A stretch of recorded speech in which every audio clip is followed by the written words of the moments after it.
Nous sommes de retour, 7h09 avec Maître Frédéric Bérard. Comment ça va, mon Fred? Ah, mon ami, ça va. Fait beau? Oui, fait beau, hein? C'est le fun. C'est comme un deuxième été. Oui. Je dirais même plus confortable. Oui, quand même pas mal, parce que cet été, je sais pas si tu te souviens, en juillet, j'étais peut-être pas mal moins pire à Gatineau, mais à Montréal, on était dans un four crématoire. Il y avait une espèce de four à pizza. Il y avait de la fumée, mon ami, là.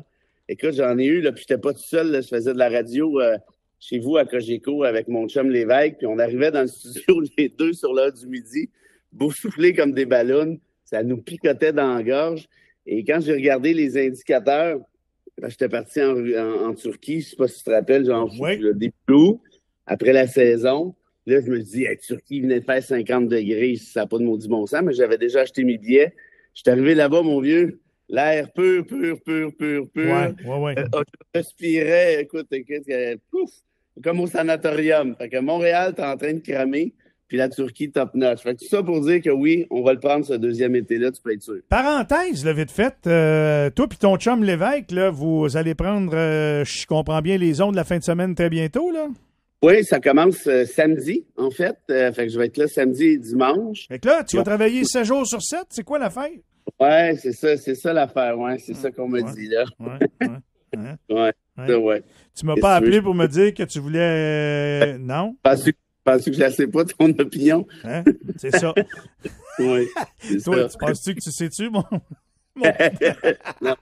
Non, mais tu sais, je veux dire, je canalise mes énergies, peut-être pas aux bonnes places, mais pas au pire non plus. Hey Mike, qu'est-ce que tu penses du fait que je travaille 7 jours semaine? T'es-tu fou de tabac? Bon, écoute, t'es assez vieux pour savoir ce que t'as à faire, mais moi, je veux pas te perdre aucune minute par semaine. Fait que, écoute, c'est encore ça, drôle, ça. Tu parleras à ma mère, pas sûr qu'elle va être d'accord avec toi. Bon, hey, ce matin, tu vas nous parler de Donald Trump et de son plan d'intervention en 20 points du côté de Gaza. Je veux pas que tu nous énumères les 20 points, mais quand même, résume-nous un petit peu ce que M. Trump veut faire, ce que le président des États-Unis veut faire, ce qui semble faire l'affaire de Benjamin Netanyahu. Ben écoute, c'est probablement une première à ton micro, là. Mais en fait, pas probablement. C'est assurément une première à ton micro. Mais on va rendre à César ce qui est à César.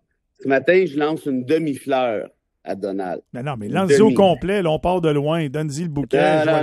Non, parce qu'il mérite pas au complet, puis je t'explique pourquoi. Mais le plan d'abord, c'est quoi? Les gens vont comprendre assez facilement. C'est pas si compliqué. C'est que là, Donald, il dit là, ça va faire. C'est assez. Bon. Tu te rappelles, je sais pas combien de fois qu'on en a parlé à ton micro. Mm-hmm. Je te disais souvent, tant et aussi longtemps que Donald ne mettra pas un frein, Netanyahou continue. Parce que Netanyahou, et à l'inverse, la même chose, Netanyahou va faire tout ce qu'il a à faire tant que Donald ne dise pas c'est assez. Parce que Netanyahou sans Donald, il n'est rien. Israël, au Moyen-Orient, sans les États-Unis, puis je le dis en tout respect, là, sont rien. Militairement parlant, géographiquement parlant, économiquement parlant. Moi, je suis déjà allé en Israël, là, je suis passé par la Palestine. Écoute, Israël, c'est, pour ceux qui ne savent pas trop, c'est minuscule et c'est entouré de pays arabo-musulmans qui sont pas nécessairement toujours sympathiques à Israël. Tu sais, quand tu débarques à Israël, tu as donné une idée, là. Moi, j'étais parti de la Grèce. Ça m'a pris, je te blague pas, puis j'étais avec ma fille, là. Fait que je pense pas que j'avais l'air trop dangereux, là. Ça m'a pris au moins 1 heure et quart, juste convaincre le gars de la compagnie d'aviation que je pouvais rentrer, là. Pas le douanier, le gars de Air machin truc. Pourquoi? Ben, parce que là, d'un coup que j'arrive là, puis là, on est en 2018, où ça brassait pas trop, là. C'était bien moins pire que ce qu'on voit. Imagine aujourd'hui, là. Ouais. Non, écoute, même pas proche. Et il posait des questions. As-tu des connaissances juives à Montréal? As-tu des amis juifs à Montréal? Puis je dis, ben oui, absolument. J'enseigne à la fac de droit où tu travailles, j'enseigne à la faculté de droit de l'Université de Montréal. C'est qui tes amis là-bas? Qui tu connais qui est issu de la communauté juive? Puis là, je dis, OK, comment ça? On est tombé dans la paranoïa solide. Mais quand tu débarques là, tu comprends mieux. Par exemple, quand tu es sur, c'est con, là, mais quand tu es sur une plage, T'entends au micro, surveillez toujours vos effets personnels. S'il y a un sac qui a l'air bizarre à côté du vôtre, à côté de vous, venez nous le dire. Puis le monde se prend parce qu'eux autres, ils craignent les bombes, là. Ils craignent que ça pète n'importe quand, là. C'est ça. Oui, puis là, je te parle de Tel Aviv, qui est probablement la plus belle ville au monde. C'est magnifique, c'est calme et tout, mais il y a de la violence un peu partout. Bon, bref. Tout ça pour te dire quoi? Pour te dire que moi, je comprends la communauté juive de paniquer avec ça, de toute évidence. Mais le problème, c'est que Netanyahou, c'est un fou. Et il a décidé de mettre tous ses outils sur un objectif, c'est-à-dire le génocide. Et tu vois, c'est exactement ça qui est en train de se passer. La communauté internationale est plutôt claire. La Cour internationale des droits de l'homme aussi. Donc, mais tout ça est possible. Pourquoi? Parce que Donald dit « Ah ouais, mon Bibi », Bibi, c'est le surnom de Netanyahou, garde-toi, puis par ailleurs, quand tu auras fini la job, on va expulser les gazouilles qui sont trop, là, qui restent, puis on va se construire, tu te rappelles, un beau réseau de condos. Ça va s'appeler le Trump Kitten, puis on va mettre ça, paf, sur les cadavres encore chauds. Merci, bonsoir. Là, pour la première fois, Donald dit là, c'est assez.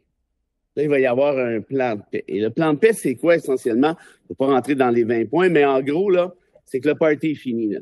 Vous arrêtez de vous tirer dessus. Et le Hamas, qui détient des otages d'Israël, tu refiles tes otages. Puis tu as besoin de faire ça vite. Puis pour le reste, le Hamas, tu ne vas pas siéger, tu ne vas pas former quelconque gouvernement là-bas.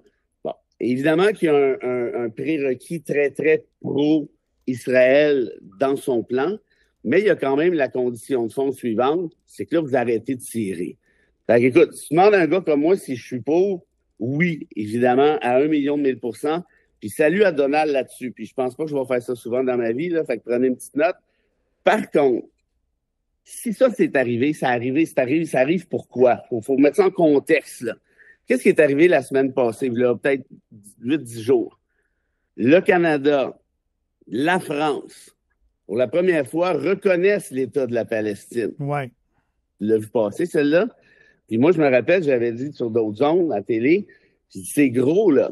Parce que Trump, dans le G7, il va faire le saut, là. Oui, tout à fait. C'est ça qui s'en venait, là. Oui. Puis comprends-moi bien, le Canada et la France savaient très bien que Donald allait sauter un câble, là. Mais qu'est-ce qu'ils ont fait? C'est qu'ils l'ont isolé. Fait que tout ça pour te dire quoi? Ben, bravo au Canada, bravo à nous autres. On va se le dire, là, on se le dit pas souvent. Bravo à nous autres. Parce que, tu sais, des fois, on se dit, pas dire des fois, tout le temps, on se dit, ça sert à rien, ça donne à rien. On est très fataliste, très défaitiste. Puis je fais partie de cette gang-là bien souvent. Mais là, tu vois, le fait que le Canada a dit là, a mis son poing sur la table, puis c'est fini. Nous, on reconnaît la Palestine. Puis qu'est-ce que ça a comme effet reconnaître la Palestine? C'est important. C'est que là, tu viens de créer une relation d'État à État. Fait que d'un point de vue diplomatique, ça change la game. D'un point de vue de ça change la game. Et dans ce cas-ci, Donald s'est senti isolé, puis il a dit, OK, c'est beau, time out, on arrête. Où il y a un problème, parce qu'évidemment, il n'y a jamais rien de parfait, de cette espèce de fou-là qui est Netanyahou, qui est non seulement un extrémiste fini, mais qui est chumé avec tous les extrémistes là-bas. C'est comme ça qu'il a eu le pouvoir essentiellement. Lui, il devrait être arrêté d'ailleurs, techniquement. Hein? Il y a déjà des mandats d'arrêt contre lui, tu as raison de le dire. Et lui est allé dire hier, cette espèce de baveux-là, si ça marche pas, le plan de Donald, on va terminer le travail. Quand tu es en train de commettre un génocide, puis tu emploies l'expression « terminer le travail », ça veut dire quoi, mettons? Ouais. À suivre, j'espère que Trump a assez d'influence pour que ça fonctionne. Il est temps que ça arrête, évidemment. Il y a déjà eu trop de victimes. C'est compliqué, puis on le sait que c'est des pays qui se chicanent depuis toujours. Mais là, à un moment donné, ça commence à déranger des gros joueurs. Puis c'est la paix internationale qui est menacée. Fait qu'avec un gars comme Trump, souhaitons que ça soit rapide de ce côté-là, mais comment je te dirais bien ça, qui s'enfle pas trop la tête avec ça non plus. Comprends-tu? Tout ce qui est Donald Trump me fait peur actuellement, mais je suis d'accord avec toi. Il a peut-être posé un bon geste, fait qu'il va probablement mériter le prix Nobel de la paix. Tu sais. Ben, le pire, c'est qu'il fait ça pas mal dans cette optique-là. Et n'oublions pas ceci. Si ça se règle pas au Moyen-Orient, en fait, Si ça se règle au Moyen-Orient, il y a de bonnes chances que ce soit grâce à Trump. Ça me fait mal au cœur de le dire, mais c'est vrai pareil. Mais si ça se règle pas au Moyen-Orient, c'est de la faute de Trump. Parce que, je le répète, Bibi ne peut rien faire si Trump ne dit pas « Vas-y, mon petit prout ». C'est ça. OK, mon Fred, fait que va te reposer. 7 jours par semaine, c'est dur. Puis on compte pas les tours, on se retrouve sans faute vendredi. Salut, mon Reg! Bye! bye, Fred. Il est 7h19. On va s'arrêter puisque dans quelques instants, je vais recevoir le docteur Joseph Youssef. Il va être question, lui, de sa décision de quitter le système québécois au profit du système ontarien. On parle de médecine. Restez à l'écoute, il va nous expliquer ça. Mais pour tout de suite, Tania, le jour se lève, le soleil se pointe à l'horizon. C'est le jour de la vérité, réconciliation également. Ouais. Ça semble pas mal tranquille sur les routes. Oui, ce qui veut dire que c'est congé pour plusieurs aujourd'hui avec le jour de la réconciliation. Là. Alors, c'est dégagé pas mal sur l'ensemble de la rive québécoise. Peut-être dans la zone de travaux là, sur la 50 au-dessus de l'autoroute 5 et du boulevard Montclair. Il y a un petit peu d'attente là, légèrement. En fait, il y a une voie de retranchée, je vous rappelle. Sinon, sur la rive ontarienne, complètement dégagée aussi. Alors, ça va vraiment bien si vous devez prendre la route. Ce matin, beaucoup de soleil. Alors, soyez prudents si vous devez prendre la route. Mais si vous avez des informations, si vous voyez un accident, quoi que ce soit, n'hésitez pas à nous en faire part. Chez All Chrysler, retrouvez une grande sélection de véhicules d'occasion exotiques. Pour voir la liste complète, c'est sur allchrysler.ca.